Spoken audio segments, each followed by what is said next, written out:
Hey guys, tonight we begin not with swords, castles, or sweeping historical triumphs, but with something closer to the skin, literally.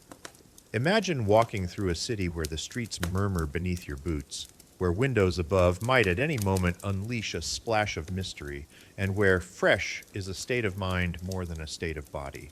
You're in a world before plumbing, before soap, as we know it, before someone could Google, how often should I shower? And you probably won't survive this place, at least not with modern hygiene standards intact, because in this story, being clean is less about sparkle and more about strategy. So before you get comfortable, take a moment to like the video and subscribe, but only if you genuinely enjoy what I do here. And in the comments, tell me where you're watching from and what time it is for you right now. It's always fascinating to see who's tuning in around the world. Now, dim the lights, maybe turn on a fan for that soft background hum, and let's ease into tonight's journey together. You're walking through a town in the year 1350, cobblestones underfoot, timber houses lean together like gossiping neighbors, smoke curls up from chimneys, bread's baking, something's being boiled, and the air, well, let's say it's busy.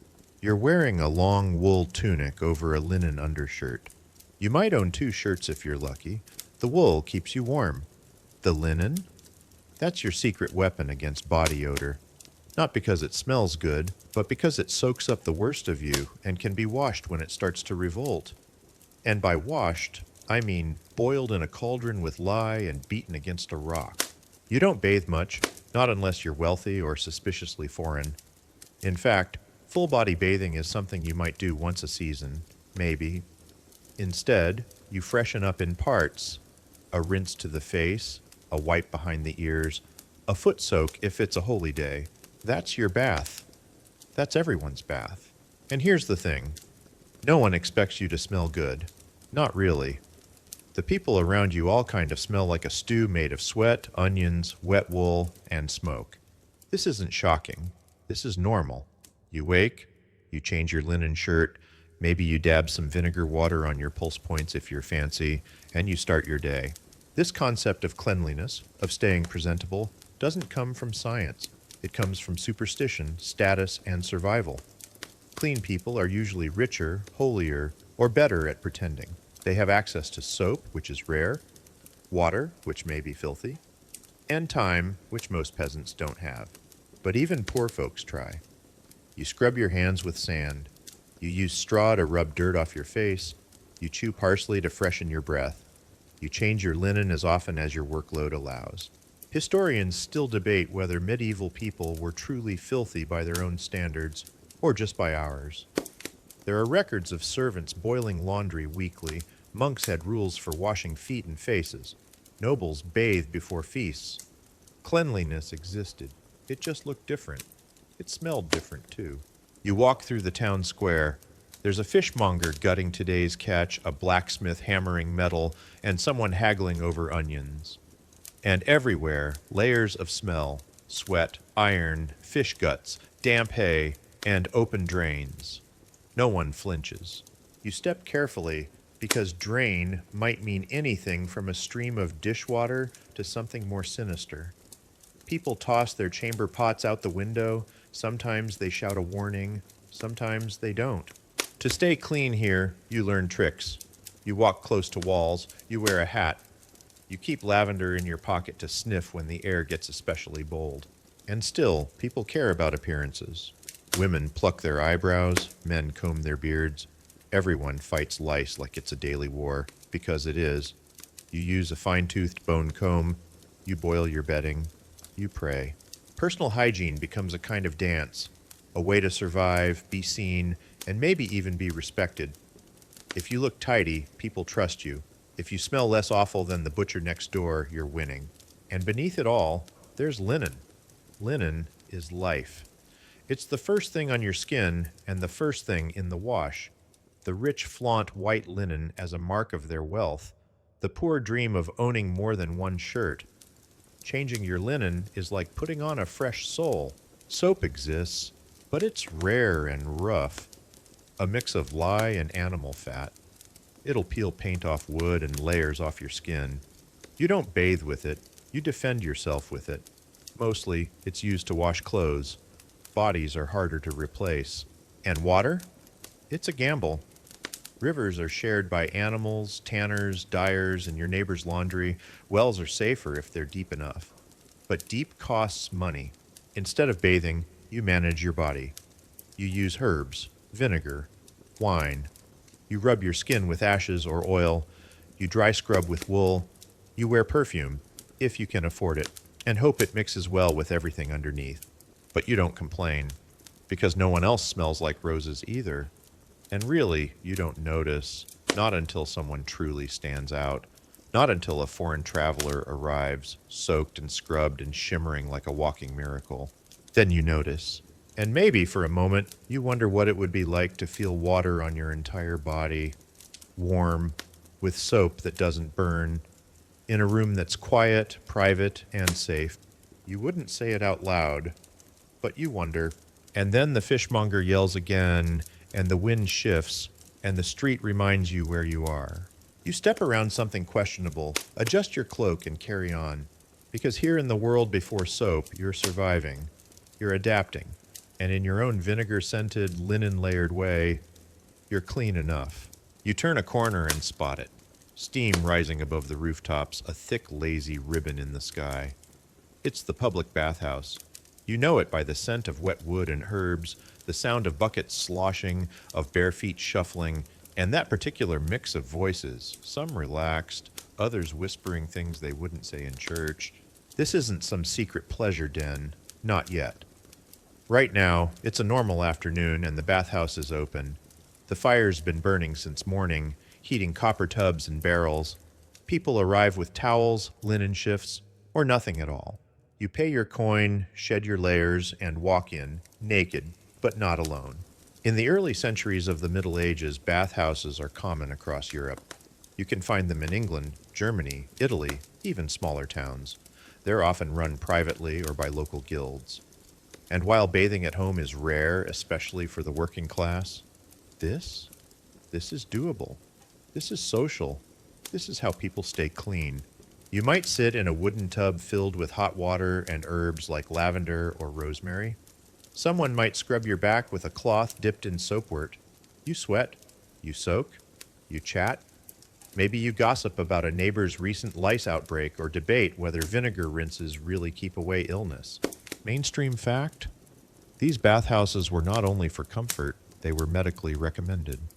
Monks kept detailed records of health baths. Doctors prescribed steam therapy. Bathing was considered cleansing for the body and spirit. But whispers begin. As the Black Death approaches in the 14th century, anxiety starts to grow. Doctors, still convinced that disease floats through bad air, miasma, start questioning the wisdom of opening your pores. If your body's natural oils are protective, why would you scrub them off? And there's the social problem. Bathhouses, once community institutions, start to earn a reputation.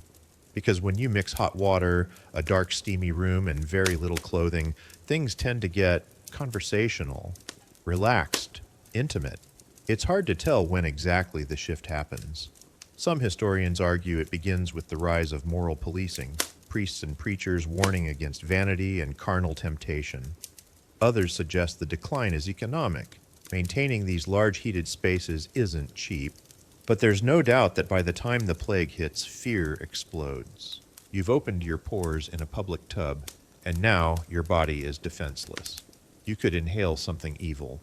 Worse, someone near you could cough, and suddenly you've invited death through the steam. So people start to stay away. Bathhouse attendance drops, some close permanently, others get repurposed into bakeries, warehouses, or brothels. By the 16th century, most cities in Northern Europe have abandoned the tradition. In Italy, in Spain, and parts of the Islamic world, public bathing lingers longer. The Ottomans elevate it into an art. The hammam is a place of ritual, architecture, and generational cleansing. There, bathing isn't just health, it's culture. But in places like England and France, the bathhouse becomes a symbol of moral danger. One 15th century Parisian preacher declares, "A bath is a trap for the soul." That phrase sticks, and so does the suspicion. Now you're back in your home. You've avoided the bathhouse. Maybe you've heard about someone who went and caught a fever, or worse, you decide to clean yourself another way. You fill a bowl with warm water. You take a cloth and scrub your face, hands, feet, maybe your armpits, if it's Sunday. It's not relaxing, but it's safe, or at least it feels that way. You look out the window and see the old bathhouse door locked shut. The paint is peeling, the steam is gone, and whatever happened in there, clean or otherwise, is history now. But here's the twist. Not everyone gives it up. In parts of rural Germany, communal bathhouses stay open well into the 17th century. Some even run as family businesses. They advertise their water temperature, their herb selection, and, yes, even their rules of conduct. There are stories of towns where bathhouse regulars were proud of their scrubbing habits, where people insisted on full-body cleanings after a funeral or before a wedding. One 1480s town in Bohemia even mandated that couples attend the bathhouse together the week before their vows. You know, just to make sure they were spiritually aligned. Quirky tidbit? In Nuremberg, local law once required that every bathhouse have a designated scrubbing lady to assist bathers who didn't know proper techniques. Think of it as the medieval version of a spa attendant, with less lotion and more soap made from beef fat. But the trend doesn't last. Slowly, even in those towns, bathing becomes a private affair, or no affair at all. Instead, people layer up. They turn to perfume. They dry wash with cloths and powders. Cleanliness becomes about presentation, not sanitation. And bathhouses? They're left to history, or fire, or urban expansion. Today, you pass their ghosts in narrow alleyways and wonder why the walls are tiled and why the windows sit so high. A faint smell of lavender maybe under the dust. You keep walking, back to your room, back to your basin, and back to your cloth. And once a season, just maybe, you still dream of that hot bath. The good kind, the quiet kind, with rosemary and no judgment. You're back on the street again, and something itches. Not metaphorically, literally. You reach up, try not to look too obvious about scratching your scalp, and feel the familiar tug of a hair or two. You wince, and now you know, it's lice. But honestly, of course it is. Lice are everywhere. You've got company. It doesn't matter if you're a farmer or a baroness, if you sleep in straw or velvet, if your head is shaved, covered, or braided in decorative coils. Sooner or later, you're going to feel the telltale twitch. In the world before insecticide shampoos, hot showers, or washers with a delicate cycle, lice aren't just pests. They're part of the furniture, part of your scalp, and part of your daily routine. Every morning starts with the lice check. You sit by the hearth, pull out your lice comb, a thin bone-carved tool with teeth so tight, even your secrets can't get through. If you're wealthy, your comb might be ivory. If you're not, maybe carved wood or horn.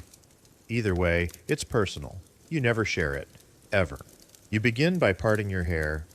A flick of the wrist, a scratch of the comb, and then the satisfying, yet disgusting confirmation. Yep, they're still there. Sometimes you do it alone. Sometimes you sit with your sister, your mother, your child, or your servant. You take turns. You chat. You catch up. You crush nits with your thumbnail. The pop is tiny, the relief massive. It's weirdly intimate, meditative, like prayer, but for your scalp. Mainstream fact? Almost every surviving medieval comb has traces of nits and dead lice in the grooves.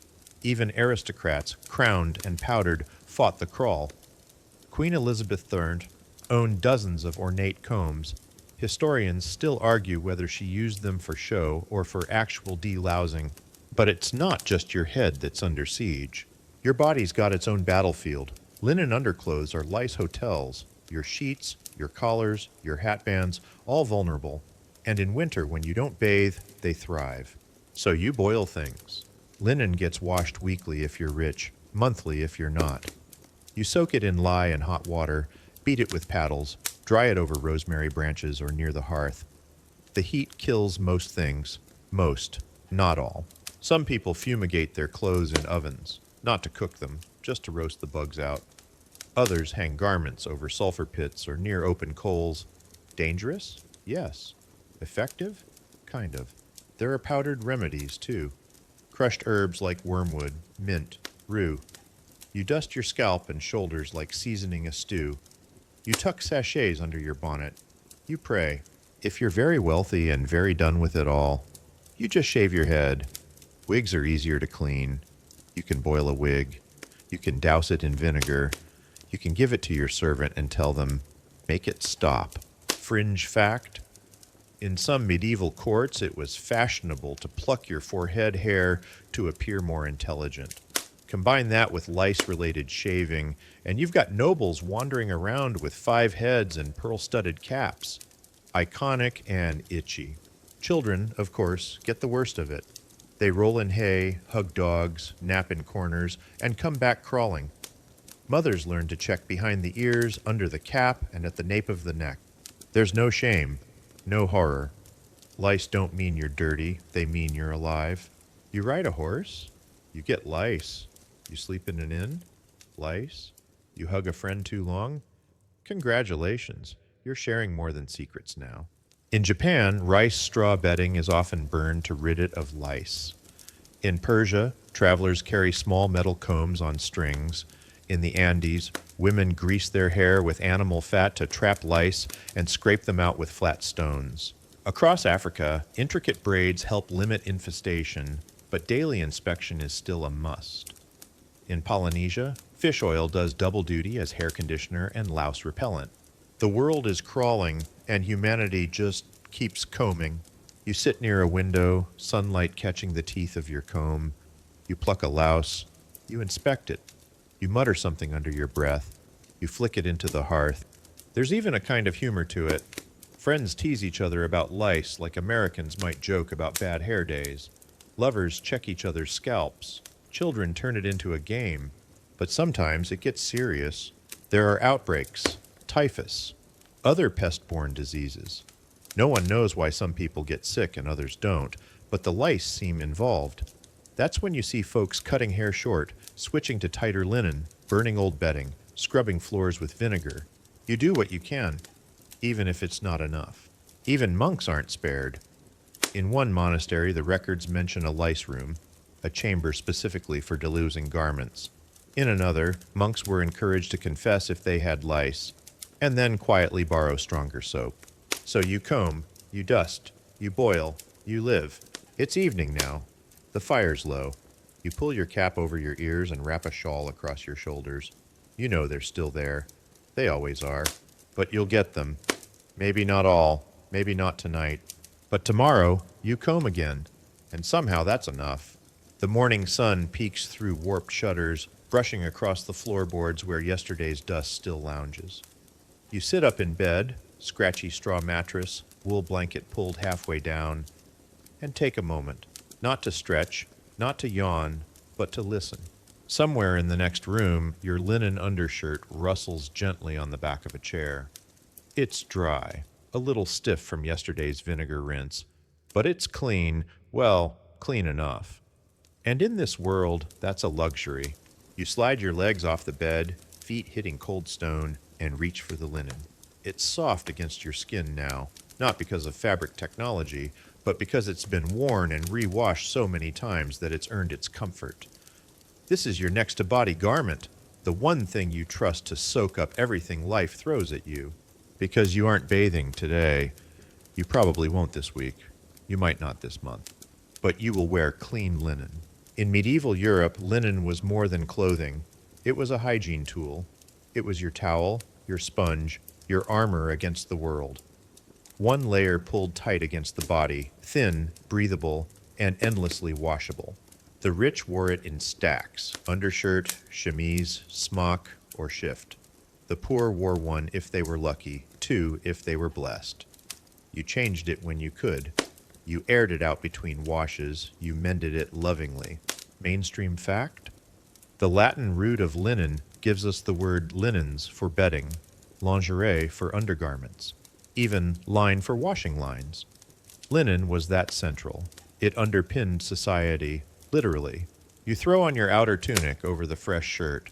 The wool is heavy, itchy, and rarely washed, but the linen underneath is doing its job. It keeps the sweat from soaking through. It protects your skin. And best of all, it pretends you're clean. Today is a good day. Your second shirt dried on time. That means tomorrow you can boil the first one. You'll haul water from the well, heat it over the fire, add ashes or lye, and stir it with a stick. You'll beat the shirt against a stone. You'll rinse it 3 times and hang it in the sun. Then, a sprig of mint or lavender tucked into the neckline, and you'll feel almost new. Even monks in monasteries had strict linen rules. They were expected to wash their underclothes regularly, even if they didn't bathe. In some orders, monks changed their shirts twice a week, unheard of luxury. Why? Because a clean monk, it was believed, housed a cleaner soul. Fringe tidbit: linen was used to wrap everything: bodies for burial, sacred texts, even bread. People trusted it to be the purest material. It didn't just touch skin, it touched God. You might think that without daily showers, people didn't care about cleanliness. But they did. Obsessively. They just defined it differently. You look at someone's neckline. Is the linen white? Is it tucked in neatly? Are the cuffs straight? From just that, you can tell everything. Status, habits, dignity, and laundry. It was an entire profession. Women, almost always women, hauled massive baskets of soaking linen to the riverside or the public washhouse. They scrubbed with ashes, soapwort, and knotted brushes. They exchanged gossip over washboards. They earned coins, respect, and terrifying upper body strength. One woman in 14th century Milan washed over 100 linen shirts per week for other families. Her arms were compared in records to a blacksmith's. You walk past one of these women today, her back is straight, her sleeves are rolled, her fingers are red. She nods at your visible linen collar and approves, maybe silently, but it's there. Not all linen was created equal. Bleached white was a goal, but hard to achieve. Sunlight helped. So did sour milk. The whiter your shirt, the more time and labor you had to maintain it. In some towns, there were public bleaching fields, lawns where people laid linen out under the sun. You staked your spot. You turned the fabric every hour. You chased away birds.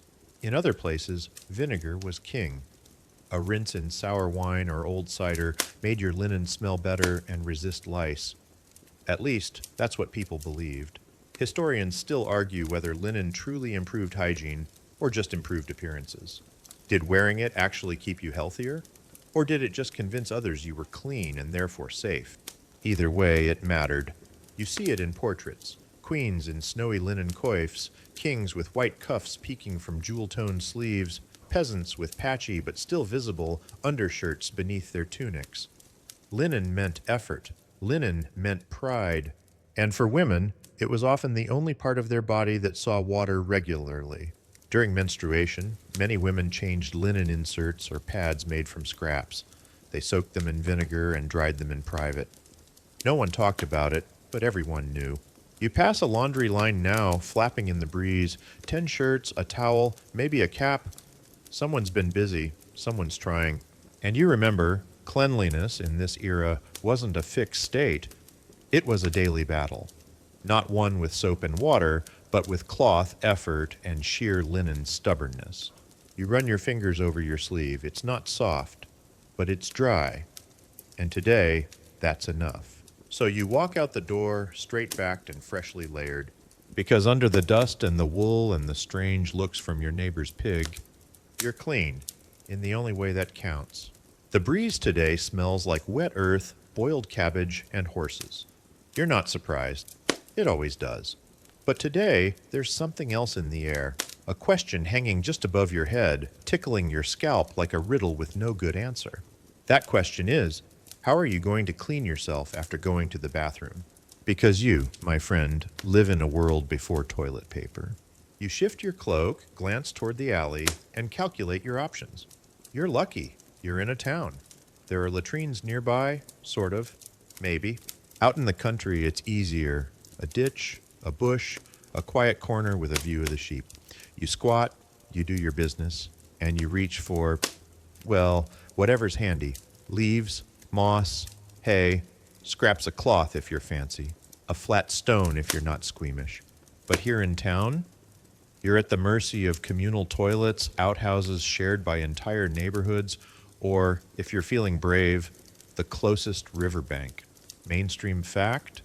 The Romans perfected public latrines over 1,000 years earlier. They built long stone benches with carved holes, sometimes even running water beneath.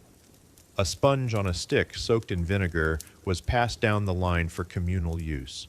One sponge, one stick, many people. You pause to appreciate just how deeply that tradition did not catch on. In medieval Europe, the situation deteriorates. Towns grow fast, sanitation does not.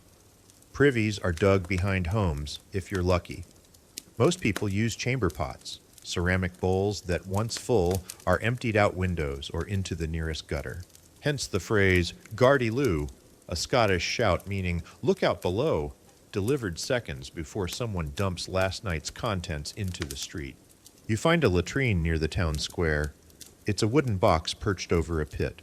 No door, just a curtain and some vague hope. You enter, do what you must, and then face the problem. What now? You check the wooden shelf. There's a pile of wiping materials. Choices range from cut rags, used again and again, to straw, to a bit of moss. If you're near a printing shop, maybe even a page of last week's religious tract. Printed paper is rare but absorbent. Fringe tidbit? In 18th century America, corn cobs were a popular option. Dried, smoothed, and conveniently shaped, they were the go-to for many households. Some families even had a communal cob bucket. In Japan, people used flat wooden paddles called chugi, reusable, washable, and not exactly soft. In parts of the Islamic world, smooth stones and water were preferred, cleaner, more thorough, and far ahead of Europe in hygiene logic. In arid regions, sand. Lots and lots of sand. You choose a scrap of linen, used, yes, but washed, probably. Maybe. You wipe carefully, you fold the cloth, place it in a bucket, and step out into daylight. People talk a lot about how medieval folks were filthy.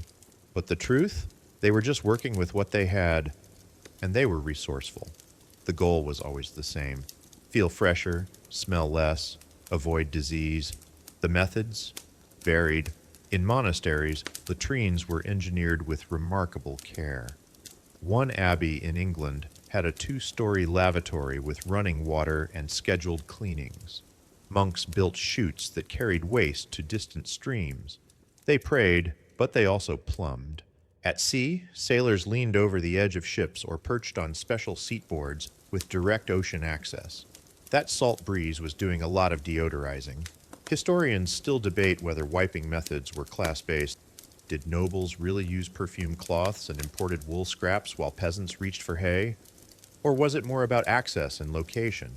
In wealthier homes, indoor privies existed, built into thick stone walls with vertical shafts leading to the moat or cesspit below. The shaft might be cleaned once a year, maybe, if you paid well. One castle had a wooden seat lined with fur. Another had a toilet positioned perfectly so that the warmth of the kitchen fire rose up through the stone beneath it. Luxury, defined. But all systems required maintenance. Cesspits filled up. Waste overflowed. That's where the gong farmers came in. You pass one now, his face covered, clothes thick with the scent of despair. These workers cleaned out latrines, carried waste in barrels, and dumped it far from town, often at night. They were paid well, but shunned socially. One London gong farmer in 1427 made double a mason's wage. He also wasn't allowed in the tavern, ever. You think about him as you walk past an alley where yesterday's dump still steams slightly. You cover your mouth, not because it's polite, but because it's survival. And yet, there's pride in these routines. People build outhouses with thatched roofs. They hang herbs to cut the smell. Some even carve little heart-shaped vents for airflow. Toilets were necessary, but they could also be cared for. In indigenous American communities, waste was often buried away from the living area using methods that respected land and water. In West Africa, clay-built privies with sun-baked lids helped reduce disease. In India, some villages developed entire rituals around cleaning and disposal. No matter where you go in history, people tried. You reach home and toss your wiping cloth into the laundry pot. It'll be boiled later with soap and herbs. Someone, maybe you, will stir it until it stops steaming. And for now, you're done. You've survived another day with no roll, no flush, and no scented candle. You lean back in your chair, take a deep breath, not too deep, and realize it works, sort of. And honestly, until toilet paper becomes mass-produced in the 19th century, this is how the world runs. Moss, cloth, straw, stone, a little technique, a little courage, and a lot of washing afterward. The sun dips low behind the thatched rooftops, throwing shadows across the cobblestones and setting the smoke above chimneys aglow. You're inside now, sitting by the hearth, your linen shirt drying beside the fire. It smells faintly of soap. Not the gentle lavender-scented kind you know today, but the kind that stings if it gets in your eyes and strips grease off a skillet without flinching. Because tonight, you're scrubbing with soap that bites back. You pick up a misshapen brick of the stuff. It's dark gray, slightly greasy, and hard as rock. You wouldn't call it inviting, but it's what you've got. This is medieval lye soap, and if it doesn't burn your skin, you might suspect it's gone bad. It's made the old-fashioned way. Wood ash mixed with animal fat, stirred for hours, then hardened into bars and cut by hand. It's pungent, gritty, and wildly unpredictable. Sometimes it cleans. Sometimes it peels off a layer of you that didn't ask to be removed. You wet a cloth, lather the bar, and gently begin scrubbing your arms. The lye stings. You hiss. You keep going. Mainstream fact? The earliest written soap recipe we have comes from Babylon, circa 2800 BCE. They mixed water, alkali, and cassia oil. Romans used soap too, but not for bathing, mostly for laundry and medicine. In their public baths, people preferred strigils, curved metal tools that scrape dirt and oil off bare skin. In the early medieval world, soap's purpose splits. There's laundry soap, harsh and industrial, and toilet soap, which, while still abrasive, is at least a bit milder. That said, most people just used whatever was available, which often meant the stronger stuff. You remember your mother used to say, "If it doesn't sting, it doesn't work." She meant it half-jokingly, only half. Soap makers, known as chandlers in some places, were often low-status laborers. They worked with waste fat from butchers and rendered it down over wood fires. They lived with the smell of boiling tallow in their hair. But their product was valuable. Entire cities depended on them. One town in 13th century France had more soap makers than blacksmiths. Their workshops were kept far from markets, not for public safety, but for public noses. You glance at your hands, red, slightly raw, but clean. Maybe. Fringe tidbit? In 16th century Spain, soap became so popular that the royal family imposed taxes on its sale to fund naval expeditions. Entire wars were, partly, paid for with suds. Still, not everyone used soap. Some rubbed their bodies with dry sand or ashes, then wiped off the grit with cloth. Others used oil, particularly in the Middle East, applying it to loosen dirt before scraping it away. It wasn't about lather, it was about friction. You peer into your wash basin. The water's cloudy now. A faint shimmer of fat floats on top. Your skin tingles. You run a clean cloth down your neck, then scrub your fingernails with a sliver of old soap too small to hold. There's something satisfying about it. Primitive. Honest. Like you're doing battle with the day's grime. But soap, over the centuries, transforms. In 12th century Aleppo, soap makers begin crafting bars with laurel oil and olive oil. Milder, fragrant, luxurious. These bars become the blueprint for Castile soap, named after the Spanish kingdom that imported the method and spread it across Europe. This is the first time soap is seen not just as a tool, but a symbol of wealth. Nobles commissioned perfume bars with carved initials. French aristocrats sent theirs with lavender, rose, and ambergris. Even monarchs get involved. Queen Elizabeth I was said to bathe once a month, whether she needed it or not, using imported Castile soap. You do the math, that's 12 baths a year. By elite standards, that's excessive. Still, not everyone buys in. In England, early Puritans distrust soap. Too luxurious, too vain. Soap smells like temptation, better to dry wash with vinegar and rough cloth. But the Industrial Revolution is coming, and soap is about to change again. Factories start producing uniform bars. Ads appear. Soap becomes tied to morality. Clean skin, clean soul. Dirt is no longer just unpleasant, it's suspicious. Historians still argue whether this was about public health or social control. Probably both. You rinse your arms one last time, then look toward the fire. There, hanging near the hearth, is a cloth bag filled with soap scraps, little ends too small to use alone. You'll soak them overnight and use the resulting paste to scrub the floorboards. Nothing is wasted, not here. And the ingredients? Still local. Ashes from your own hearth, lard from last winter's pig, a few drops of pine oil if you're lucky. Modern soap smells like cucumber and cucumber's dreams. Yours smells like fire, fat, and faint regret. You hang the cloth to dry and stretch your sore fingers. Your skin may feel tight, maybe even a little raw. But for now, you're as clean as you'll ever be.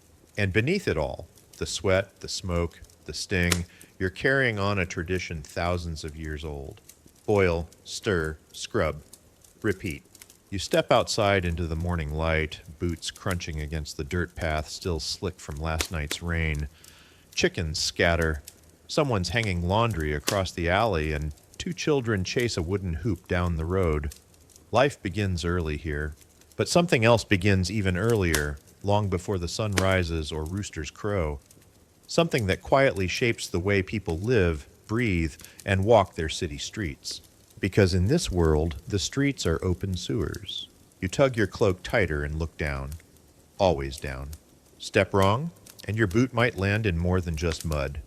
Wastewater runs along narrow gutters cut into the middle of the street.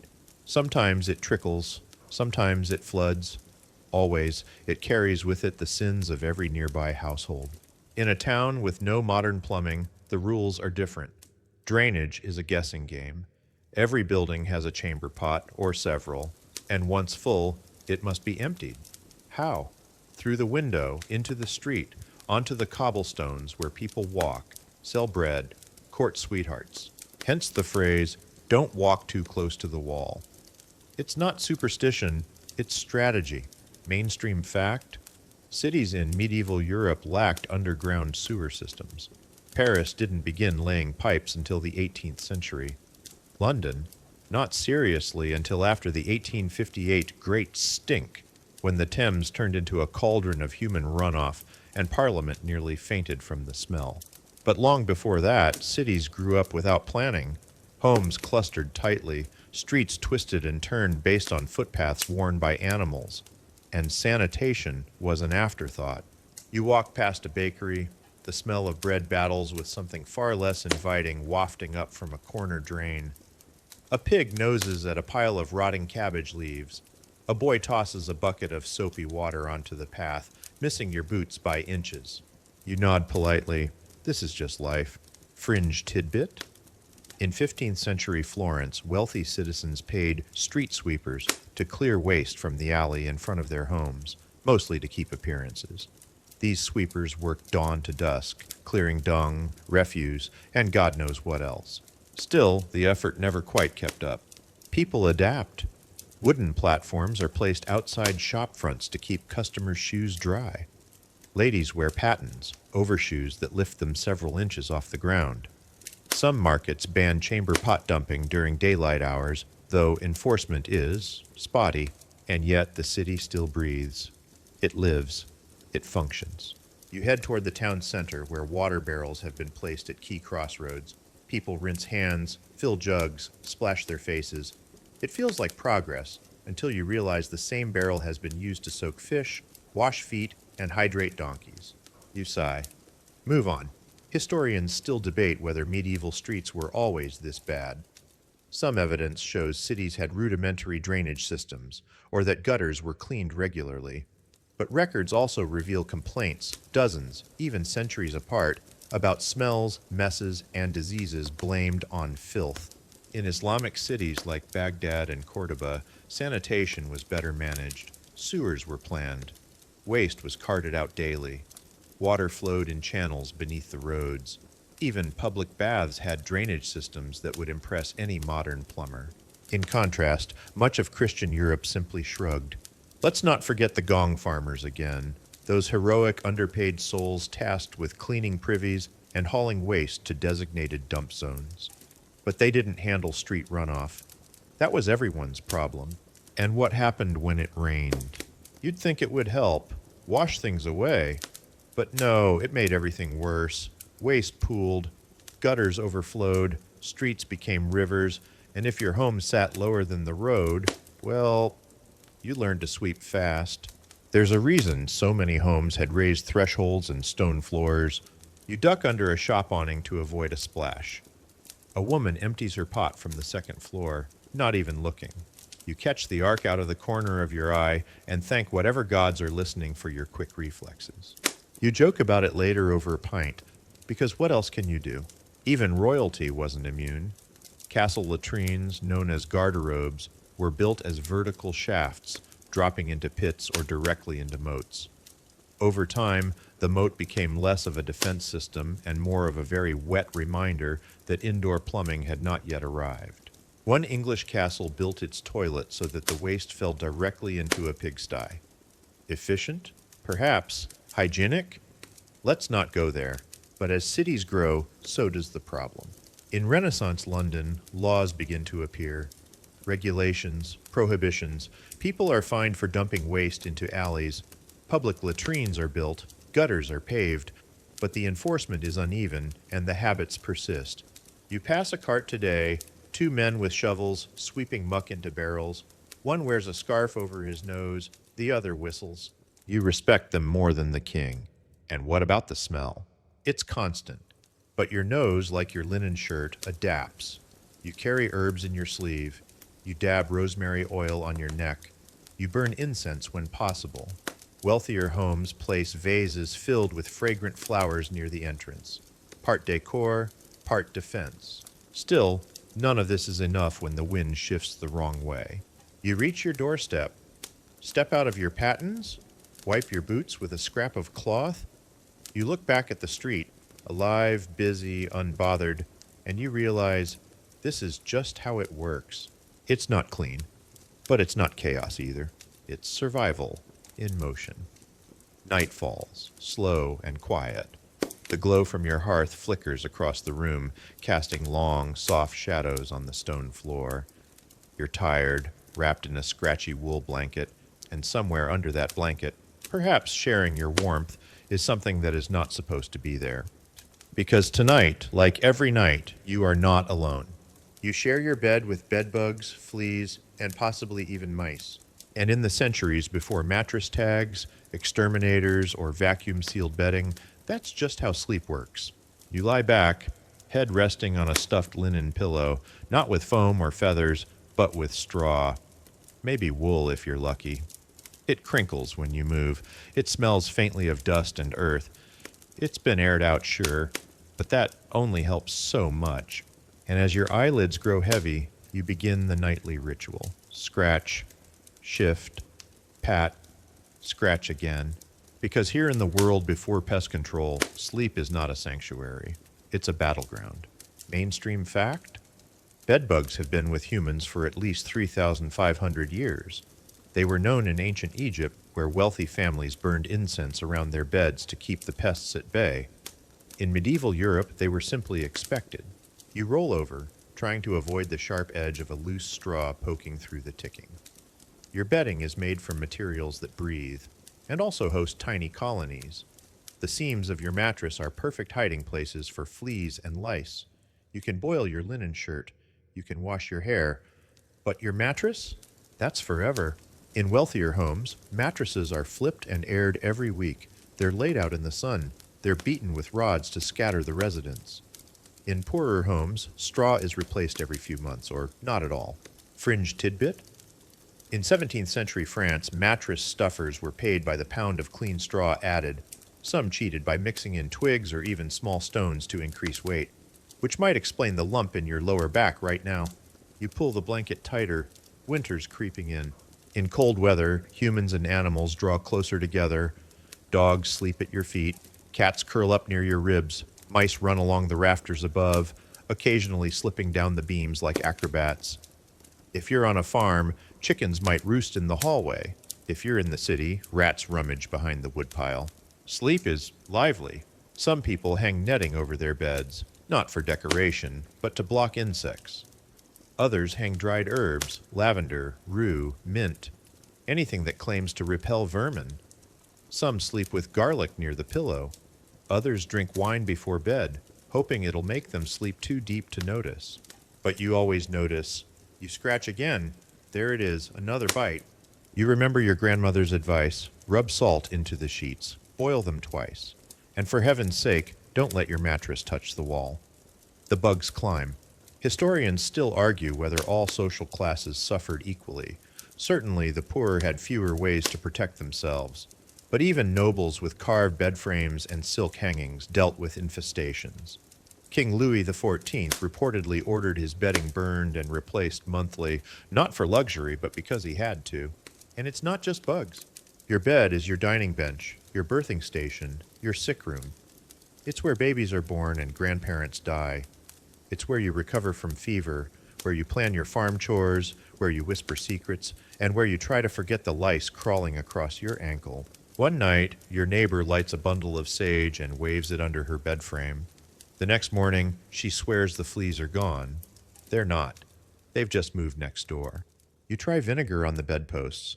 You try sealing cracks with clay. You even try setting your straw mattress in the sun every third day. But the pests are clever. They come back. Still, you sleep. Because what else can you do? In Japan, people filled bed frames with cedar shavings to repel bugs. In Ethiopia, smoke pits beneath raised sleeping platforms drove pests away. In Scandinavia, some wrap beds in sheepskin, lanolin repelling insects while warming the sleeper. But you? You've got linen, a few sprigs of rosemary, and the comfort of knowing that everyone else is just as itchy. You roll over, now facing the fire. Its warmth eases the cold in your bones. Somewhere under your bed, something squeaks. You pretend it's a dream. Tomorrow, you'll boil your sheets. You'll air the straw. You'll shake your pillow and hope for the best. But tonight, you scratch once more, pull the blanket to your chin, and sleep anyway. You wake up sneezing, not once, not twice, 3 times in a row, each one louder and wetter than the last. You sit up sniffling, eyes still half closed, and feel the scratchy burn of something strange tickling your sinuses. It's not the cold, it's the smell.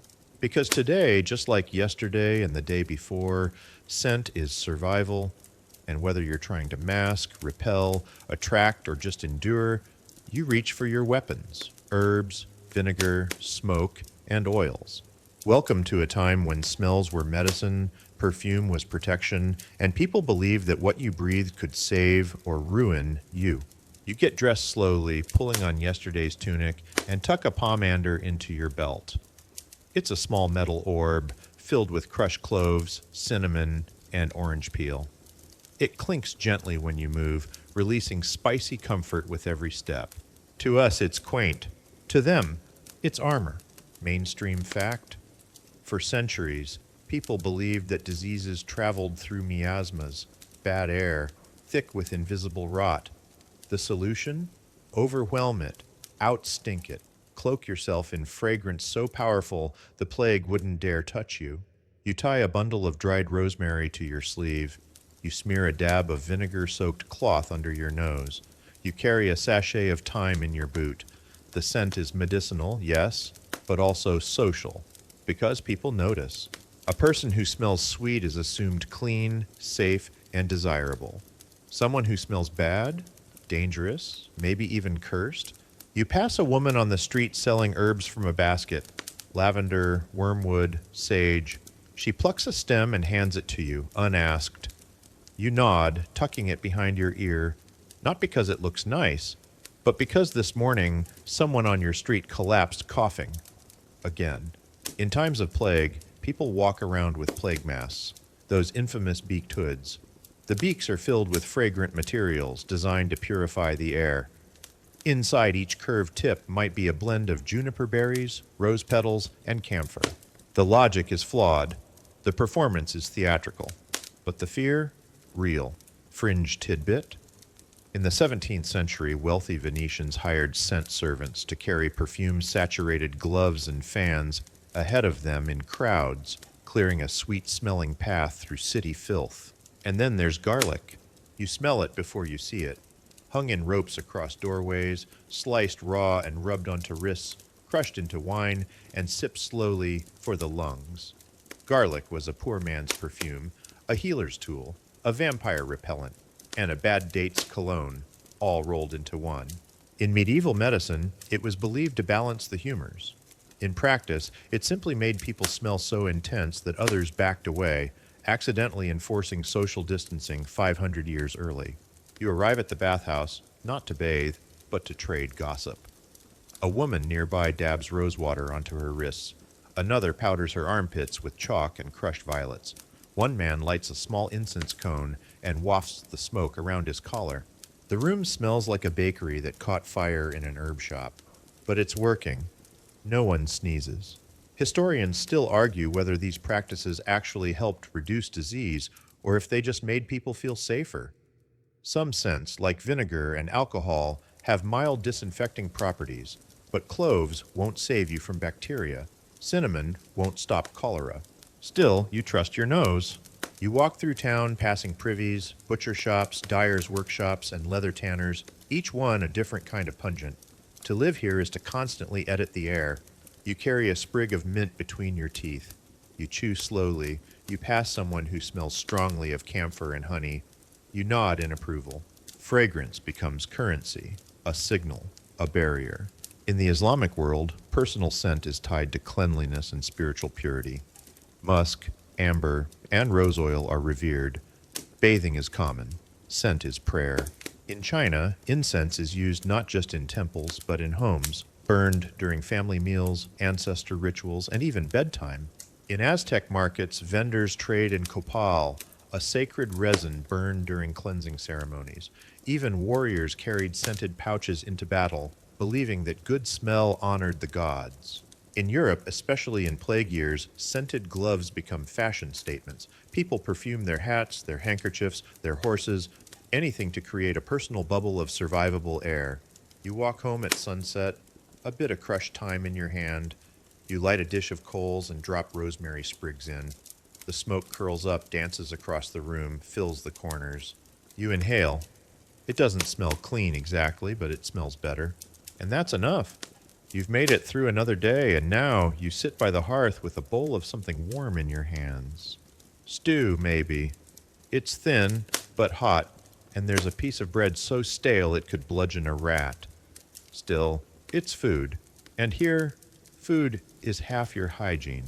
Because what you eat and don't eat determines your smell, your digestion, your energy, and occasionally your survival. In this world, soap is rare, and perfume's expensive, but garlic and onions, those are everywhere. Tonight's meal is seasoned not with salt, but with vinegar, herbs, and necessity. A few root vegetables, maybe dried peas. Meat? Not tonight.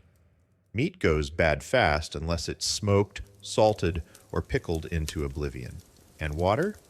You sip something safer, weak ale, maybe mead, or cider, because clean water is a myth, at least by modern standards. Mainstream fact? For most of history, water was considered suspect. Wells could be contaminated. Rivers doubled as sewers. So people turned to fermented drinks, low in alcohol, high in safety. Even children drank small beer, which had less alcohol than modern orange juice, but enough to kill bacteria. You take a sip, taste the faint tang of yeast, and feel it settle in your stomach. This is hydration. This is health. You reach for a small dish of pickled vegetables. They're sharp, sour. They make your eyes water, but they keep your gut moving. Because here's the secret. In a world without refrigeration or probiotics, people used vinegar and fermentation to maintain internal hygiene. Gut health, long before the wellness industry caught on. Fringe tidbit? In 14th century Japan, fermented soybean paste, miso, was believed to purify the blood and ward off illness. Samurai even carried dried miso powder on long campaigns, mixing it with hot water as a tonic. In Ethiopia, injera, a sour flatbread made from fermented teff flour, acted as both a utensil and digestive aid. In Korea, kimchi was so essential that families buried pots of it underground to ferment through winter. You finish your stew and wipe your mouth with a sleeve. No napkins here, just well-aimed elbows and a bit of linen. You've eaten clean enough to face tomorrow. You lean back and watch as your grandmother pulls something from the coals, a small loaf. She rubs the outside with garlic, hands it to you, and says something half-joking. This will keep the spirits out, and your neighbors. She's not wrong. Garlic was a cure-all. It was eaten raw for infections, rubbed on wounds, hung in doorways. It made you smell strong, but in a good way. At least to other people who also smelled like garlic. Your family grows a small patch of herbs by the window, thyme, sage, mint, not just for seasoning, but for deodorizing. You crush mint leaves and tuck them in your collar. You chew parsley after meals. You steep sage in water to rinse your mouth. Toothbrushes? Rare. Toothpaste? Non-existent. But people chewed twigs, rubbed ashes on their teeth, and rinsed with vinegar. Historians still argue how common oral care was. Some records show detailed recipes for herbal mouthwashes and tooth powders. Others suggest that most people simply lived with bad breath and rotting molars. The truth is likely somewhere in between. In Egypt, powdered pumice was used to scrub teeth. In India, people chewed neem sticks. In Mesoamerica, crushed charcoal was mixed with water and rubbed along the gums. You think of your own smile, perhaps a little crooked, a little gap-toothed, but still there. You rub a bit of salt onto your fingertip and scrub gently, a nightly ritual passed down through generations. You rinse with cold water and spit into the hearth. It hisses quietly. A few centuries from now, someone will invent a toothbrush. Someone else will invent fluoride. But for now, you have salt, twigs, and hope. Your grandmother offers you a strip of candied fennel root, sweet, herbal, strong enough to mask the onion in your breath. You chew slowly, savoring the rare treat. Because here, flavor isn't about pleasure. It's hygiene you can taste. You watch the coals settle, your stomach warm, your mouth clean, at least for tonight. And in this fragile balance between inside and out, digestion and scent, vinegar and fire, you feel a quiet kind of wellness. Tomorrow, you'll eat differently. Maybe less, maybe more. But tonight, you're full. Your breath is sharp. And for a few peaceful hours, your body hums along with the rhythm of what it's just been fed. It's morning again, and you wake to a sound older than the wheel, scrubbing. Water sloshing in a basin, bristles brushing across stone. A rhythmic grunt from someone hunched over with sleeves rolled high and determination in their bones. You know that sound. Because today is cleaning day. Not for you, well, not directly, but for your home, your shared space, your one-room cabin, or maybe your cramped urban dwelling with 3 generations and a goat who thinks it owns the floorboards. And in a world where sickness spreads fast and rot creeps in faster, cleaning is survival. You step outside to let your aunt mop the floor with vinegar and ash. It stings your nose, but it masks the other smells: sweat, smoke, cabbage, and whatever mystery soaked into the wood last week. Mainstream fact? For most pre-modern households, cleaning didn't mean sparkling. It meant less deadly. It meant scraping grime from corners, beating dust out of rugs, and throwing open windows to chase out stale air, along with the ghosts people sometimes believed lived in it. Your aunt's brush is made from twigs bundled and tied tight with twine. She dips it into a bucket of gray water, left over from yesterday's laundry, and scrubs the floor with a vengeance. She's humming, probably to distract herself from the cold water, or maybe from the stiff back she'll feel tomorrow. You help by shaking out the bedding. You take the mattress outside, a straw-stuffed sack barely holding its shape, and beat it with a stick. Dust clouds rise, bits of straw escape, something small and black skitters across the cloth. You pretend you didn't see it. Fringe tidbit? In 17th century Scandinavia, Households sometimes disassembled their beds every week. The straw was spread on wooden platforms in sunlight, while families wiped down the frame with snow or spirits. You drag the bed frame to the window, light floods in. You shake a cloth, sneezing again, and catch sight of your neighbor doing the same across the alley.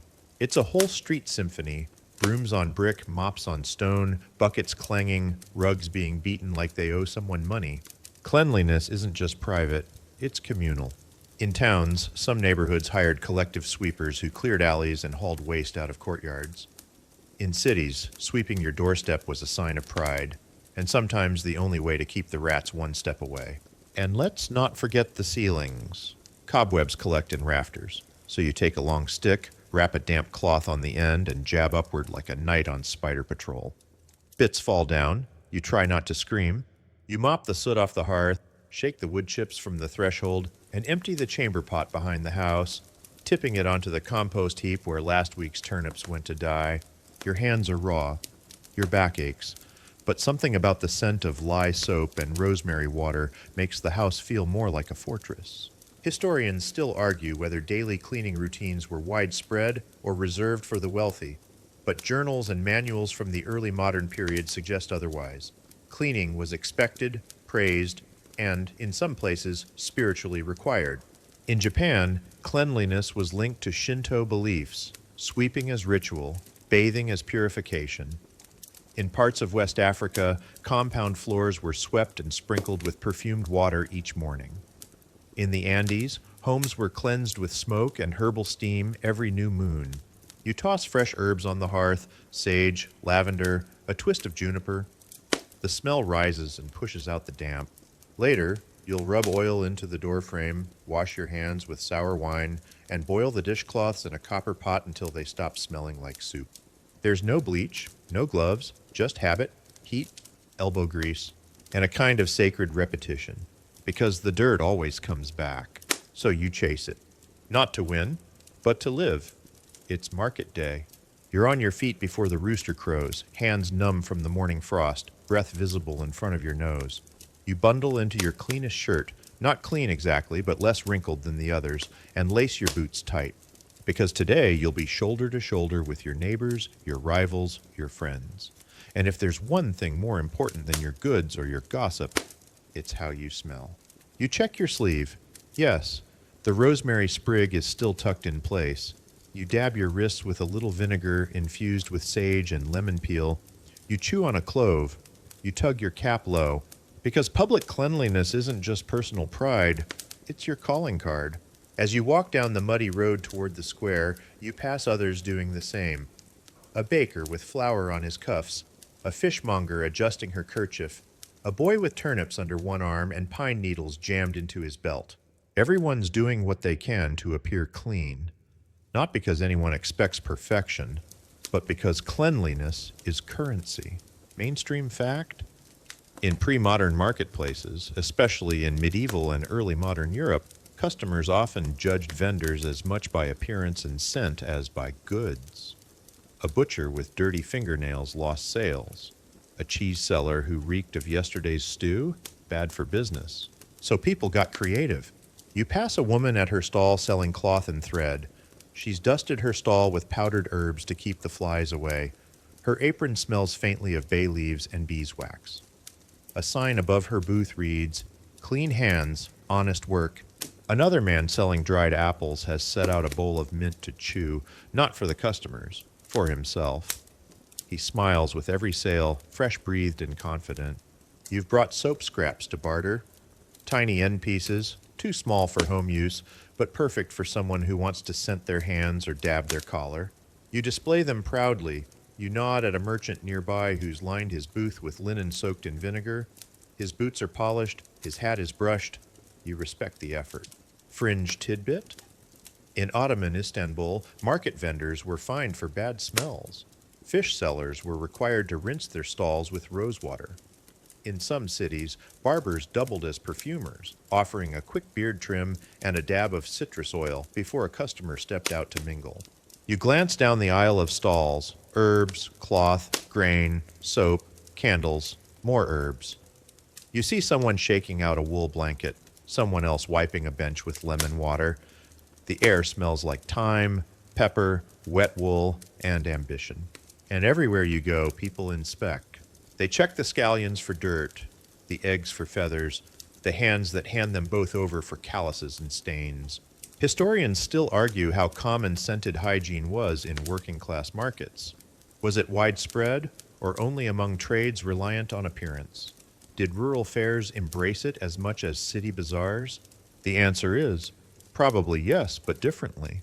In rural markets, cleanliness showed respect. Clean hands, a brushed tunic, washed vegetables. In urban centers, it could mean status, scented oils, ironed cuffs, perfume behind the ears. Either way, the point was the same. Make the customer feel safe.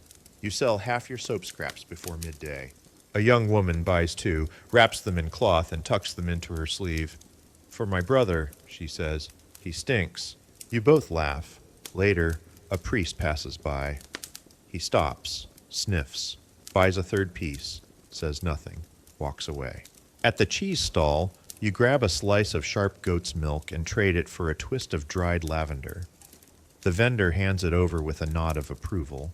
Your collar is white, your face is clean, your breath smells of cloves. You're good company. By late afternoon, the market smells richer than the finest feasts. Spiced bread, roasted chestnuts, dried herbs, sweet cider, horse sweat, and hints of camphor. You pocket your coins, not many, but enough. And more than that, you leave with something unspoken. You leave with dignity, because in this time, in this place, being clean is not about sparkle or scentless perfection. It's about effort, pride, intention. And when you walk home, shoulders tired, hands stained from soap and barter, you carry with you more than goods. You carry the message, I am trying, I care, I belong. Evening settles over your village with a quiet hum. Lanterns flicker behind shuttered windows, a cow lowing in the distance. A wooden gate creaks once, then stills. You slip off your boots, stretch your sore feet, and place them near the hearth to warm. But your rest will have to wait, because tonight, like every few nights, it's time for something sacred, something rhythmic, something passed down like a lullaby, and just as necessary, laundry. You gather the linens, shirts, underthings, aprons, rags. They smell of smoke, sweat, garlic, and life. You stack them in a basket, heavy already, and step back into the cold night. Tonight's the perfect time for it. The moon is high, the air is crisp, and your neighbor has already started her fire by the riverbank. Washing, after all, is not a solo act. It's a community ritual. Mainstream fact? Until the late 19th century, most washing was done by hand, with ash-based soap or lye in rivers, shared troughs, or large wooden tubs. It was hard work. It chewed through skin, but it was one of the few times women gathered freely, without men, to swap news, sing, joke, and sometimes argue. You reach the river and kneel beside your neighbor. She nods, tosses you a soap shard.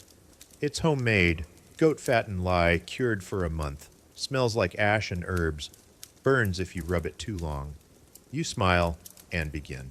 Fringe tidbit? In parts of rural France, lavoirs, roofed public washhouses, became communal spaces. Some were elaborate, even beautiful, with carved stone basins and intricate drainage.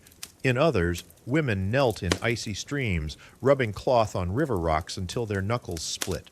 You soak your linens first in cold water, stamping them with your feet like grapes. Next comes scrubbing. Lay the cloth on a flat stone, rub with soap, scrub with a stiff brush, or your knuckles, then rinse, wring, and repeat. If the stains are stubborn, you boil the worst offenders in a cauldron with wood ash. The steam rises, scented faintly with lye and lavender. Not pleasant, but clean, or clean enough.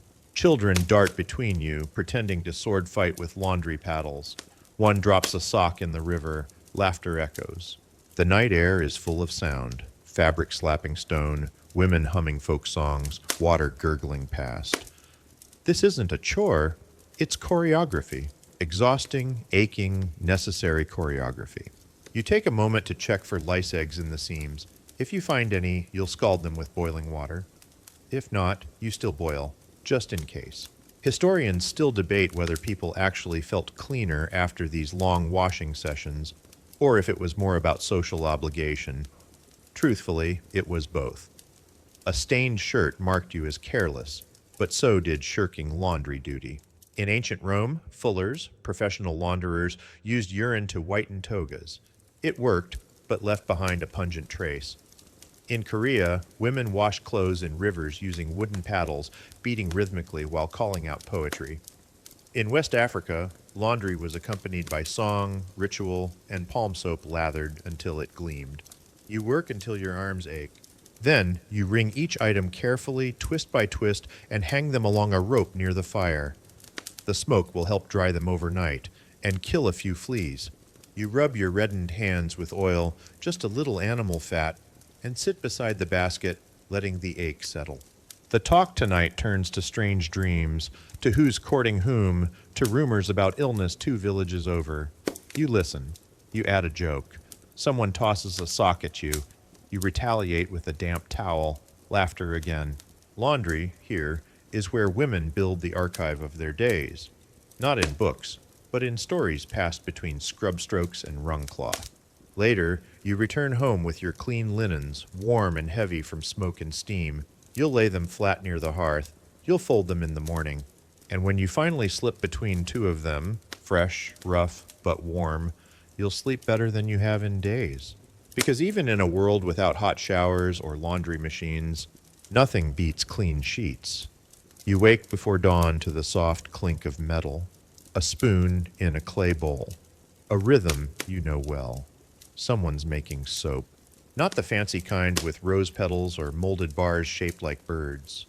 No, this is survival soap, the scratchy, lye-burned elbow grease kind, the kind you make once a month in a pot that normally cooks stew, and which, afterward, you scrub with salt for hours. Today's recipe: ashes, rainwater, and rendered fat. You step outside, stretch, and watch your cousin stirring the pot with a stick. It smells sharp, acrid, smoky, tangy. The lye is biting already, even before it thickens. This isn't just about cleanliness, it's chemistry, it's tradition. It's a sacred mess. Mainstream fact: soap making goes back millennia. Babylonians made it with wood ash and animal fats.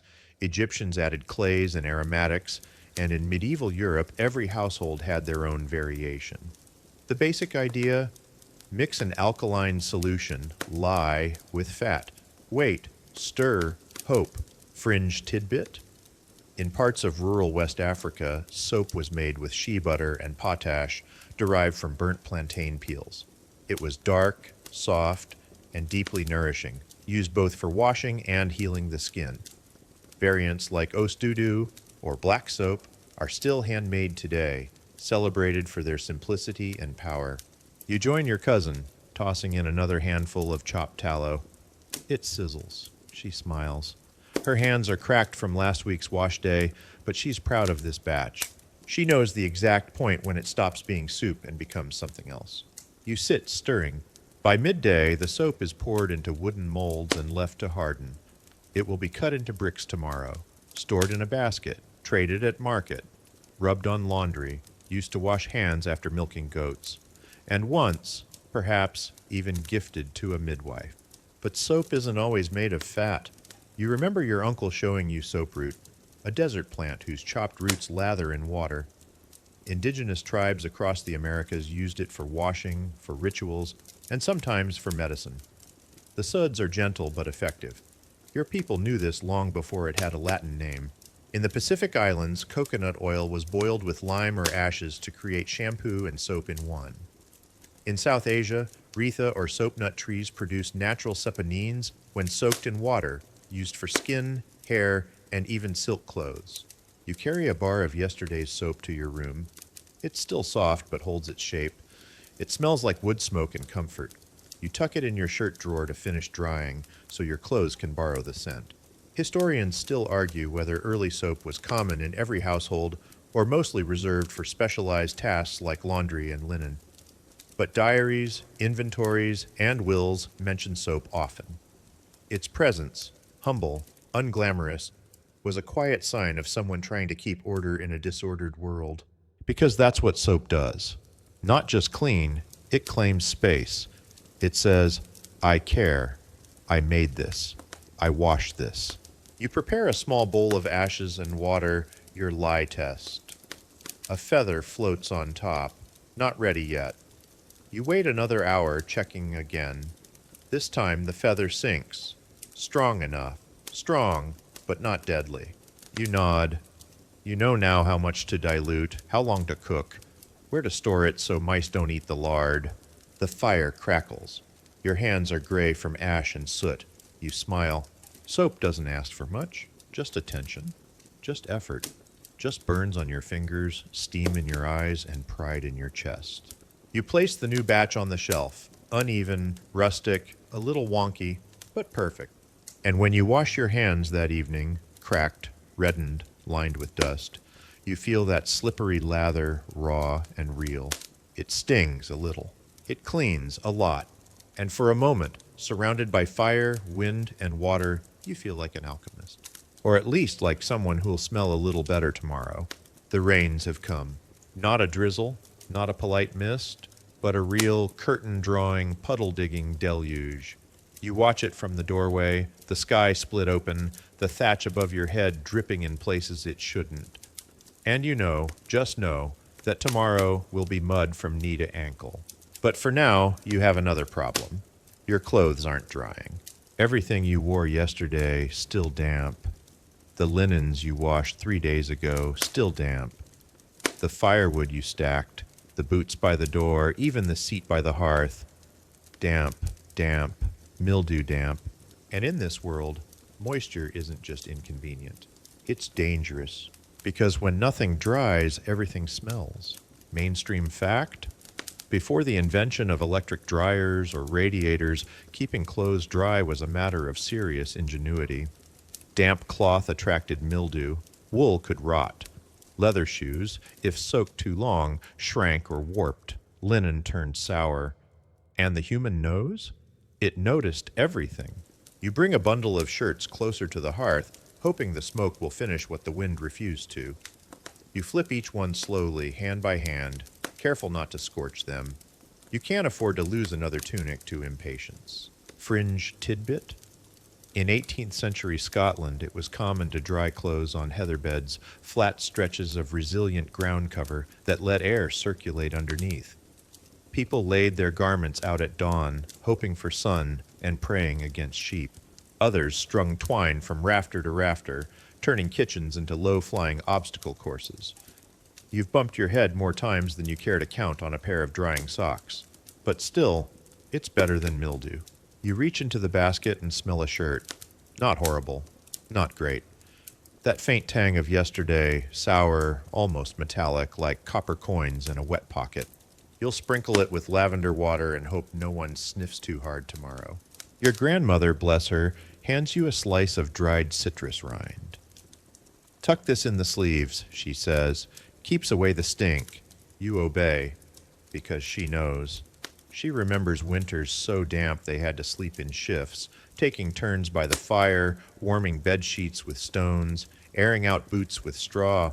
Historians still argue how people managed mildew before mold science existed. Some say vinegar and sun did most of the work. Others suggest that people simply tolerated more rot. The truth? Somewhere in the middle? Because mildew doesn't always look dangerous, but it smells like something is wrong.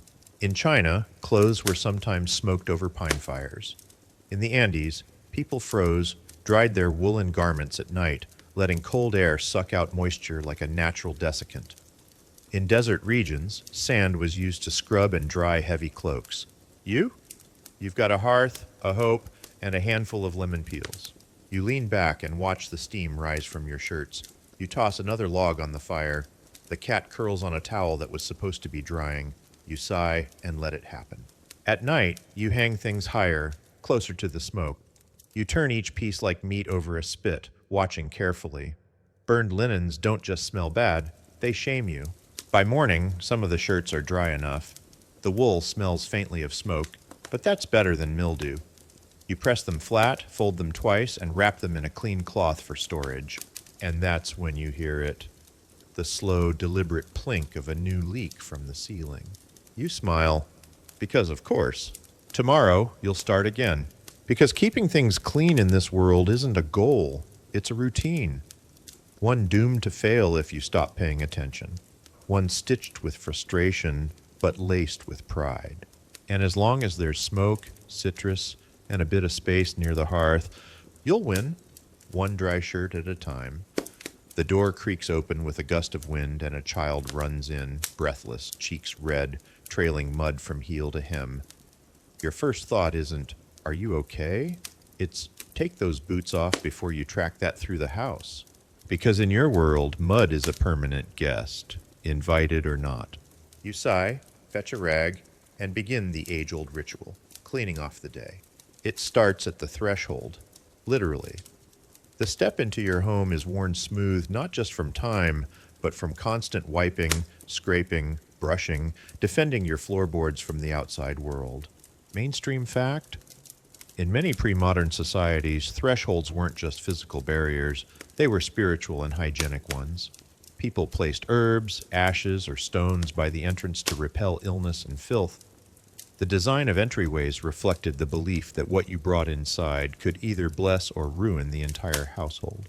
You help the child pull off their boots. They're heavy with clay and straw. A frog hops out from one. You both pause, then laugh, then chase it back outside with a broom and a muttered apology to whichever god watches over frogs. There's a woven mat just inside the door, made of reeds and old rope. You beat it against the post every morning, you sweep around it twice a day, and still, somehow, your floors tell the story of every footstep. Fringe tidbit? In Edo period Japan, it was customary to remove shoes before entering homes, temples, and even some businesses, not just out of courtesy, but because tatami mats absorb dust, moisture, and smells. Clean feet meant a clean soul, and sandals stayed at the door. You wish more guests followed that rule. Back in your kitchen, you inspect the damage. Muddy prints, a dropped apple, and a streak of something unidentifiable. You scrub the floorboards with salt and vinegar, then sprinkle them with dried mint to cut the smell. Your broom is made of birch twigs bound with wire. It's prickly, uneven, but it gets the job done. You sweep like your mother taught you, starting from the back wall, pulling the dirt toward the door like you're herding goats. The wind picks up again, leaves skitter across the hearth. You close the shutters, wedge them tight, and shake your head. You'll be sweeping those up tomorrow, too. Historians still argue whether ordinary households truly cleaned as much as we imagine, or if cleanliness was more symbolic than actual. Diaries from the 18th century mention women sweeping rooms multiple times a day. But was it spotless? Probably not. Was it ritualized? Absolutely. In the Middle East, families washed down floors with water and herbs, letting the sun dry the tiles. In Eastern Europe, rushes or straw were spread on floors to catch crumbs and moisture, then swept out and replaced weekly. In Central America, homes were brushed out with palm fronds and ashes. You finish scrubbing and sit on your heels. The floor is damp, but not dirty. The air smells of vinegar and mint. You set the muddy clothes aside for boiling. The boots will be stuffed with straw to dry. And the child? They're already asleep by the hearth, clean face glowing in the firelight, unaware of the chaos they trailed behind them. You smile, because this is how it always is. Life comes in, loud and messy. You wipe it down, rinse it out, hang it to dry. And tomorrow, you'll do it again. Because home hygiene isn't glamorous, it's relentless, quiet, steady. A kind of care measured not in shine, but in resilience. And if that frog comes back, you've got a clean bucket waiting. The morning is quiet, except for the clink, clink, clink of metal tools being boiled in a pot near the hearth. You stir them with care. A curved blade, a small pair of shears, a thin iron pin. Because today, someone's cutting their hair. And in your world, that's not just vanity, it's hygiene management. Welcome to the era of do-it-yourself grooming, where head lice are seasonal, beards have political undertones, and the average haircut doubles as a community event. You wrap a cloth around your shoulders and take a seat on a stool while your aunt sharpens the scissors with a whetstone. She doesn't ask what style you want. There's only one style. short enough to stay clean, long enough to avoid ridicule. Mainstream fact? For much of pre-modern history, personal grooming was inseparable from health. Long, unwashed hair was considered both a sign and a source of illness. Shaving the head during plagues was common. In some monastic communities, bathing was rare, but heads were shaved weekly. You sit still while the scissors snip away months of growth. Hair falls like dry grass. The smell of the lye soap from last week's wash still lingers faintly in your strands. You scratch your neck. Your aunt pauses. "Lice?" she asks. You nod. She fetches the knit comb, a fine-toothed bone tool passed down from her grandmother, and begins the ritual of hunting for eggs, section by section. It stings, but it's necessary. Fringe tidbit? In ancient Rome, slaves called tonsors served as barbers using bronze razors to shave faces and heads. Some families owned silver knit combs and ornate ear scoops as status symbols. In Edo period Japan, barbers doubled as minor surgeons, pulling teeth and lancing boils after cutting hair. Here, you get a spritz of vinegar behind the ears and a pat on the shoulder. "You're clean now," she says, which in this context means no lice, no scabs, and no smell strong enough to knock someone over. You turn your attention to your fingernails. A small penknife will do, scraping away dirt until you can see white moons again. You wipe the blade clean on your sleeve. No polish, just function. Your cousin cleans his ears with a twisted cloth dipped in olive oil. Your brother trims his beard with a shard of glass. Everyone's got their routine. Historians still argue how standardized these routines were across social classes. Elite households often employed dedicated barbers or bath attendants. But for the working class, grooming was informal, communal, and deeply embedded in daily survival. In Ethiopia, sharp shells or obsidian shards were used for haircuts. In China, queues, braided hairstyles, were enforced as signs of loyalty to the state. In Native American communities, hairstyles denoted tribe, age, and role. Grooming was an act of identity. For you, it's protection. Short hair is less likely to host lice. Clean fingernails reduce disease. Trim beards don't get caught in soup. But more than that, it's about control. You can't stop the rain. You can't afford fine oils. But you can manage your scalp. You can scrub behind your ears with rosemary water. You can pluck your eyebrows with thread if you're feeling fancy. After the haircut, your aunt dusts your neck with powdered sage and flour. It cools the skin, absorbs oil, keeps you fresh for the next few days. You run your hands through your shorter hair. It feels lighter, clearer, like shaking off a fog. You glance at your reflection in a bucket of water. It's rippled, imperfect, but you can see your eyes again, and they look a little less tired. Tonight, someone else will take your place on the stool. Tomorrow, you'll wash the cloths, boil the tools, clean the comb. Because grooming isn't a luxury here. It's defense. It's routine. It's care. The sun is high and the field is humming, bees drifting through wild thyme, flies buzzing over a distant dung heap, and your own heartbeat thumping in your ears as you dig, haul, scrub, sweat. Today isn't a market day. It's not a feast day. It's not even a particularly interesting day. It's just a work day. And on days like this, hygiene becomes improvisation. Because you're nowhere near a bathhouse. Your sleeves are stiff with salt from dried sweat. Your skin is dusted with pollen, hay chaff, soil, and grime. And the closest thing you'll get to soap? Wind. Mainstream fact? In agricultural societies, especially in warmer months, most people bathed infrequently, relying instead on partial washing, strategic scrubbing, and breathable natural fabrics to manage hygiene. Spot cleaning wasn't a trend. It was a way of life. You start with your hands, plunging them into a wooden bucket filled with water drawn from the well hours ago. It's tepid now, murky with dirt and leaf bits, but better than nothing. You rub your fingers together, reaching for the sliver of lye soap you tucked into your waistband this morning. It's down to the size of a coin, slick as a snail, but you lather what you can. You wash your wrists, your face, behind your ears. You dry off with the inside of your shirt. That's the routine. Fringe tidbit? In many parts of sub-Saharan Africa, before soap became widespread, people used crushed leaves of plants like agave or senna, natural cleansers that lathered in water and helped remove dirt and oil.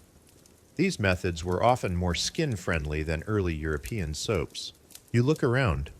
Others are doing the same, wiping hands on grass, splashing well water on their faces, rubbing river sand on forearms to scrape off grit. The tools are whatever's at hand. The technique is passed down through doing. You chew a sprig of mint, not just for breath, but because the bitterness cuts through the heat and makes you feel slightly cleaner inside. Historians still debate the regularity of these dry baths. Were they ritualized, gendered, seasonal? The answer seems to be all of the above. In Muslim communities, wudu, ritual washing before prayer, provided a structured hygiene system even in arid areas where water was precious. In indigenous American groups, sweat lodges served not only spiritual needs but physical cleansing. In Europe, peasant communities often washed only hands and faces daily, saving full baths for festivals or illness. You pull off your shoes and rub your aching feet with crushed thyme and vinegar. The sting feels good, clean even. You scrape the dirt from your nails with a splinter of bone. You spit into a corner and wipe your lips on your sleeve. You wash your eyes with rainwater caught in a stone basin, cool and clear, despite the dead beetle floating on top. You sit back and let the sun bake the moisture from your shirt. And in that moment, in the open air, with your hair tied back, your hands scrubbed raw, and your nose full of sweat and sage, you feel tidy. Not by city standards, not by spa standards, but by this world's standards.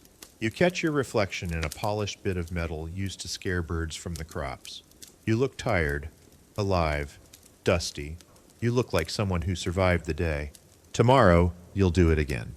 Maybe with a new shirt, maybe with another coin of soap, but always with the same hands, same habits, same quiet rituals that mark you as someone trying not to shine, but to function. Because out here, cleanliness isn't about luxury, it's about longevity. And the dirt never rests. So neither do you. The air inside the room is thick, too warm for comfort, too quiet for peace. You sit by the window, brushing out your hair by candlelight, watching shadows dance across the wall. The night is still, but your hands are busy, always busy. Because tonight is ritual night. Not religious, not quite, but intimate, predictable. The string of motions that marks the boundary between living and resting, between a long, dusty day and the few sacred hours of sleep. And in your world, nighttime hygiene isn't optional. It's armor, mainstream fact. Across most historical societies, some form of nighttime grooming was built into daily life. It wasn't about luxury or even necessarily about appearance. It was a health practice, a defense against lice, infections, and the unseen things that crawled while you dreamed. You begin with your feet. Off come the shoes, stiff, cracked, and dusted with dry earth. You wash them with water from the basin, cold as bone. You scrub your heels with a rough cloth, dabbing away the grime of the road. Then you rub in a bit of tallow, just enough to keep the cracks from splitting. Next, your hands. You check each nail by candlelight. One has a chip. You scrape it smooth with the edge of a pewter spoon, then a dab of vinegar across the palms. It stings, but that's the point. Fringe tidbit? In medieval Iceland, people believed that if you went to bed with dirty feet, elves would steal your dreams. Elsewhere, particularly in Central Asia, foot washing before bed was considered spiritually cleansing, a way to honor the body before sleep. You unwind the rag from your hair. It falls loose and heavy. You comb through the tangles with fingers first, then the shared bone comb from the hearth shelf. You check for lice. You always check for lice. Tonight, you're lucky. You sprinkle dried lavender into your pillow sack. Not a pillow as we know it, but a linen bag filled with hay and reeds. The lavender helps keep pests away, or at least, that's what your grandmother says. She walks in, holding a cup of warm milk steeped with nutmeg and clove. You sip. It's thick and comforting, calming. She hums while wiping the windowsill with a cloth soaked in mint water. Not because it's dirty, but because the scent eases her nerves. Historians still argue how much time was devoted to nightly rituals across cultures. Was it universal Or more common in households with women? Was it enforced or instinctual? But diaries, folk tales, and even lullabies reference it often. Scrubbing feet, braiding hair, wiping faces, burning incense. In some West African homes, people rubbed shea butter on their skin before bed to keep it supple and clean. In 18th century France, women perfumed their nightcaps and rubbed their bed sheets with rose water. In the Andes, smoke from burning herbs was wafted over cribs to purify the sleeping space. You light a cone of dried sage and set it on a clay dish. The smoke curls upward in slow, spiraling ribbons. It tickles your nose. You don't sneeze. You're used to it. You rub a bit of salt on your teeth with your fingertip. No brush, no paste, but it works well enough. A cousin nearby is boiling cloths for tomorrow's bandages. Another is rubbing her hands with sour wine. The fire crackles low. The chores have slowed, but they haven't stopped. There's always one more thing. One more pot to soak. One more rag to dry. One more story to whisper as you tie your hair back in a scarf and slip into the same sleeping shift you've worn all week. You lie back and draw the quilt over your knees. It smells of sun, smoke, and chamomile. Your grandmother blows out the candle. The room dims into silence, but the scents stay. Sage, lavender, vinegar, wool, familiar, functional, home. And as your eyes flutter closed, you know that this is what clean feels like. Not sterile, but settled. You wake to silence. No clatter of buckets, no voices from the yard, no wind under the door. Just stillness, the heavy cotton-soft kind that only arrives on the morning of a holy day. And with it comes a different kind of hygiene, the ceremonial kind, the kind that's not about dirt, but about dignity. Because today, you're not cleaning to remove grime. You're cleaning to show respect. Mainstream fact? In cultures across time and geography, days of worship or community observance came with strict rituals, not just of prayer or rest, but of grooming. In Islamic cultures, pre-prayer washing is sacred. In ancient Judaism, ritual baths called mikvahs purified body and soul. In early Christian Europe, feast days meant wearing your best and washing beforehand. You wash your face first, slowly, with water warmed over embers. You scrub behind your ears. You rub your teeth with a sprig of mint. You scrape your nails. You oil your hands with leftover tallow, careful not to use too much. Frugality is also a form of piety. Today, you wear your cleanest tunic. You pressed it with a hot stone last night. It's not new, but it's smooth. You shake dried lavender from the hem and brush your sleeves with a straw whisk. A child in the doorway watches and mimics you, dabbing their neck with vinegar, combing their hair with their fingers. You help them straighten their belt. You're representing the family, you say. They nod. Fringe tidbit? In certain Andean festivals, before entering the temple, celebrants chewed fragrant herbs and wiped their faces with cornflower water. In 19th century Appalachia, families scrubbed their floors and braided their hair before Sunday gatherings, not because anyone would inspect, but because God might be watching. You walk to the gathering place slowly, every step part of the ritual. Others join, just as clean, just as deliberate. Even the animals look brushed. One woman wears a flower pinned to her braid. A man smells faintly of bay oil. Nobody talks about it. But everyone knows. Today, we present our best selves. Historians still argue about the role of hygiene in religious life, whether it was primarily symbolic or deeply practical. But in letters, sermons, and oral traditions, one thing is clear. Clean bodies meant open hearts. At the service, incense fills the air, not strong, subtle. A blend of herbs burn to carry prayers upward. You bow your head. You feel the warmth of others nearby. You don't speak, but the quiet grooming from earlier, your hands, your breath, your carefully cleaned face, all say the same thing. I am ready. Later, you return home. The day becomes less formal. Laughter in the courtyard, songs from the bread house, children sliding on sunlit floorboards. But the clean feeling remains. It lingers not just in your skin, but in your posture. Tonight, you won't need to scrub your feet twice. You'll sit by the hearth with the others, legs stretched out, air full of wood smoke and faint perfume, and you'll feel quietly, gently, like a person who has earned this softness. Because hygiene here isn't about punishment or perfection. It's about care for yourself, for others, for the day. And as you settle into the warmth of evening, you exhale. A long breath, full of mint and cedar and rest. You're home. You're clean. You're safe. The fire's low now. Its glow flickers gently across the floor, casting long shadows that stretch and soften like memories dissolving into quiet. Your eyes are heavy. The day is behind you, its dust washed from your skin, its noise rinsed from your ears, its small triumphs folded neatly like a favorite shirt. Outside, a breeze rustles the trees, not urgently, just enough to remind you that the world is still turning, slowly, kindly. And inside, everything smells faintly of lavender and old wood, familiar, safe. You shift beneath the blanket, linen, maybe wool, maybe something older still, and feel the fabric sigh against your skin, worn smooth by time, by care. Tomorrow, you'll scrub, you'll sweep, you'll rinse your hands in cold water and shake crumbs from your sleeves. But not tonight. Tonight, there is only stillness. The kind that settles in after a long bath. The kind that comes after the last dish is washed and the floor is clean. The kind that whispers, "You did enough." So breathe in slowly. Let the air fill your chest, warm and deep. And as you exhale, let it carry away anything left over, any dust, any worry, any unfinished chore. You are clean. You are quiet. You are home.